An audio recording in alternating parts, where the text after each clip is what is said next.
Oi amigos, bem-vindo à segunda parte da minha história. Bora lá? Então pessoal, eu terminei a primeira parte falando que eu tive que ir no doutor da Ultra para fazer a Ultra de 8 semanas. E foi aí que eu consegui escutar o coraçãozinho do nosso bebê a primeira vez. Chorei, vou deixar o vídeo aí do coraçãozinho dela batendo pra vocês verem.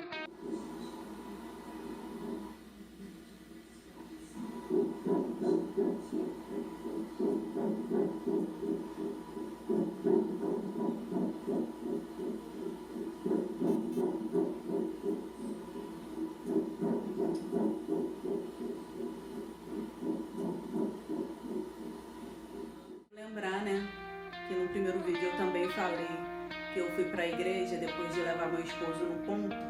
Chamei minha mãe e a gente voltou pra igreja, que tudo, a história toda começou. E aí que passou um mês que eu tava na igreja, mais ou menos, que eu descobri que eu tava grávida de um mês, 4 para 5 semanas. E eu quero ressaltar, que eu já era da igreja desde pequenininha, dançava no grupo, participava de tudo, adorava. E Deus tocou no meu coração também de falar esse versículo que fica em Provérbios 22:6. A minha versão, é a Nova Versão Internacional. Ela pode estar diferente da sua versão, mas instrua a criança segundo os objetivos que você tem para ela. E mesmo com o passar dos anos, não se desviará deles. Por quê, Porque mesmo a gente, eu estava afastada, mas a gente sempre tem ainda o temor de Deus, o amor de Deus, a gente sabe que Deus existe e está conosco a todos os momentos. Então, eu nunca esqueci dele, mas estava afastada e Deus é tão bom com a gente que preparou a nossa volta, a gente ficar mais forte na presença de Deus, para a gente estar passando por esse processo, porque com Deus é difícil, imagina sem Deus, Então a gente voltou para a igreja, passou uma semana, a gente descobriu a nossa gravidez, já estava com um mês, tudo se realizando na nossa vida, toda a felicidade do mundo, fazendo comprinhas, desde a nossa primeira Ultra. E nessa Ultra, aí o doutor, a gente foi pro pré-natal, o doutor marcou, a nossa Ultra, aquela que se chama TN, translucência nucal. E eu não estava preocupada, porque essa é para saber tudo que o bebê, se o bebê tá bem, os órgãos, tudo do bebê, E eu não estava nem preocupada com isso. Eu estava preocupada em saber o sexo do bebê, que como eu falei para vocês, meu sonho era ser mãe e mãe de uma menina. E, foi passando os meses, vou deixar aí as fotinhas passando os meses.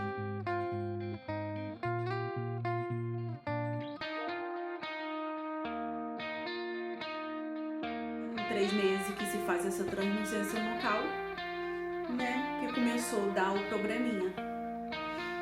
E a gente toda feliz lá na Ultra, querendo saber o sexo, e a gente voltou com a notícia que ela tinha um tipo de síndrome.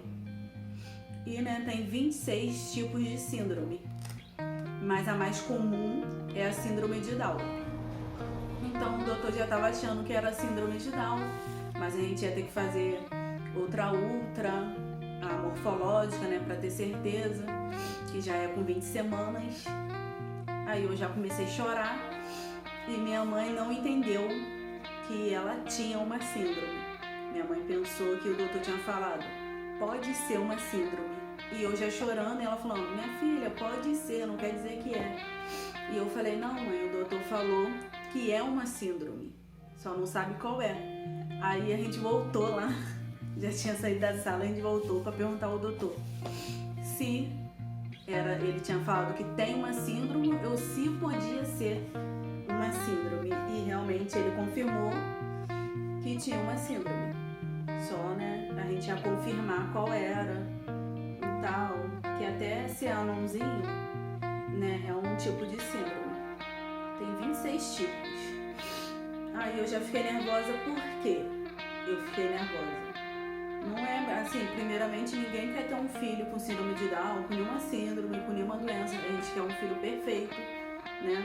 O nosso sonho é ser perfeito, realizado. Mas o que veio logo na minha cabeça, eu, assim, não tendo problema nenhum, eu não sou perfeita, né? Mas não tendo problema nenhum, assim, de doença, essas coisas, eu sofri muito bullying na escola, muito, não tem noção. Minha mãe queria muito que eu terminasse a escola para acabar com essa minha vida, né, que eu sofria bastante. E eu pensei logo, se eu passei por isso, imagina minha filha. Entendeu? Já rolava lágrima nos meus olhos. E também queria lembrar, né, tantas coisas, né? Também queria lembrar que quando eu estava no processo, né, de fazendo os exames da mama, da transvaginal, todos os exames para mim ver se eu estava preparada, né, tudo prontinho para mim engravidar. Eu pedia, né, meus pais para parar de fumar. Os dois fumavam muito. E eu pedia porque como eu morava com eles, ia trazer uma criança, né, e não queria que ficava, né, inalando a fumaça. Porque vocês sabem que quem não é fumante fica perto de fumante, né? A gente é um fumante passivo. Eu acho que é passivo que se fala. Mas, né, então a gente fuma também, sem fumar. E eu não queria isso pra beber e tal, pelo menos que fumasse lá fora e tal, pra sair o cheiro da casa, que ficava até cheiro nas roupas, né? Eu já tava acostumada, nem sentia, mas quando eu levava as roupas, por exemplo, ia visitar minha sogra que não fuma, ela conseguia sentir o cheiro até na minha roupa de cigarro e eu não fumava, entendeu? Então eu pedia, né, pra eles parar. E minha mãe, ela parou de fumar dia 30 de agosto de 2016 e eu só fui engravidar em maio de 2017. Que essa daí, né, como eu falei, foi uma longa espera, né, que Deus trabalhava na minha ansiedade. Quando eu parei de tomar anticoncepcional, achei que eu ia engravidar já no outro mês. E não foi assim. Demorou um ano certinho pra mim engravidar. E, né, esse já foi um grande milagre que Deus estava preparando, né, ajeitando o nosso lar para receber o nosso filho. Foi passando o tempo e eu tive que fazer essa morfológica. Aí eu já nervosa, né, eu fui fazer essa morfológica nesse mesmo doutorzinho, que descobriu que ela tinha uma síndrome. Só que a máquina dele era das antigas, né? E querendo já saber o resultado, ele que tinha vaga naquele momento, eu já ansiosa para fazer, fiz nele. E a máquina dele, né, nessa morfológica, detectou. Ele botou microcefalia, ponto de interrogação. Falou com a gente. Tá vendo aqui a imagem? Parece que ela tem duas cabeças. Nesse meio tempo, né, nessa morfológica, ele, antes de falar as coisas, minha mãe falou que queria fazer uma surpresa pra mim, pra ele não falar o sexo. Antes de minha mãe terminar, ele já falou, é uma menina. Eu comecei a chorar, que era meu sonho, né? Tudo eu chorava. Aí falou que era uma menina e eu começou a fazer os exames. Só que como a máquina dele não era avançada, ele falou, botou microcefalia, ponto de interrogação, vou deixar a ultra aí, a foto pra vocês.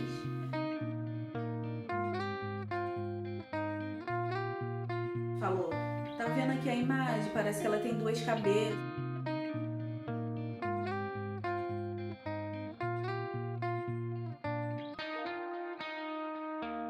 E eu só ficando desesperada. E ele desde essa TN, né, que foi com 3 meses, ele me encaminhou pro Fernandes Figueiras para abortar.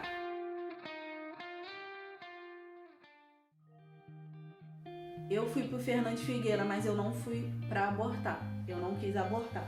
Eu quis continuar com a gravidez. E nessa morfológica eu não tinha conseguido a vaga ainda no Fernandes Figueira. Aí eu já fazia o pré-natal na doutora, né, que é gravidez de risco. E quando eu levei os resultados dessa morfológica desse senhorzinho, ela falou, foi até assim, né, rude. Falou que ele não sabia de nada, que não sabia o que estava fazendo, nananã, que estava totalmente errado. Aí falou assim, eu vou te passar para um doutor que faz a ultra, né? É caro, mas você vai sair de lá sabendo tudo que sua filha tem. Aí ela passou, realmente era caro, a morfológica era R$400, foi em Caraí. Aí eu fiquei quase 2 horas naquela sala e ele descobriu tudinho que ela tinha encefalocele occipital, que é o quê? A calota craniana dela aqui, né? Não fechou. Então o cérebro dela nasceu pra fora assim, era numa bolsinha, né? Assim pra fora, e poderia estar bom ou ruim, entendeu? E por isso que o doutor lá, né, daquela máquina mais antiga, pensou que era dor de cabeça, porque tinha uma bolsinha pra fora da cabecinha dela, entendeu? Aí ela tinha encefalocele occipital, aí ele já foi falando essas coisas, aí eu perguntei a ele, mas ela tem síndrome de Down? Aí ele deu até uma... Esse doutor achou que eu e minha mãe era maluca, que eu não tava entendendo nada, entendeu? Da situação, mas a gente tava entendendo. Eu quis dizer, ela tem, além de encefalocele occipital, tem síndrome de Down? Eu pensei que teria os dois. Aí ele falou que ela não tinha e que a situação dela ela era muito mais grave do que isso, que era o problema na cabeça e tal. Aí eu já tava saindo da sala, ele mandou eu deitar de novo. E eu já não podia estar fazendo mais a ultrassom por baixo, né? Mas ele fez, ele quis fazer, foi Deus já tocando ele. Então, ele descobriu que, além disso tudo, eu tinha colo do útero curto, né? Então, ela já estava querendo nascer desde 2 meses. E... desde 2 meses e por causa disso, porque o útero, né? Colo do útero curto, ele não vai aguentando o peso do bebê. Então, eu já tava com a bolsa herniada, né? Já tava aqui quase nascendo, vamos dizer assim. E ele descobriu já isso e os problemas dela. E eu não conseguia vaga. E eu já tava perdendo o tampão. Aí ele falou pra gente ir pra casa, tinha que ser de Uber, não podia nem estar andando, ficar de repouso, pra mim não andar de ônibus. Ele me devolveu até R$100 da Ultra pra gente pegar a Uber, pra não ficar andando de ônibus nem nada. E a gente foi pra casa e esperando contato. Aí a minha sogra falou pra gente ligar lá pro Fernandes Figueira pra saber se na emergência pelo menos eu podia ir. E eu perdendo, né, já o tampão. Vou deixar essa parte para próximo vídeo, né, a parte 3, porque senão vai ficar muito grande. Até o próximo vídeo. Fica com Deus.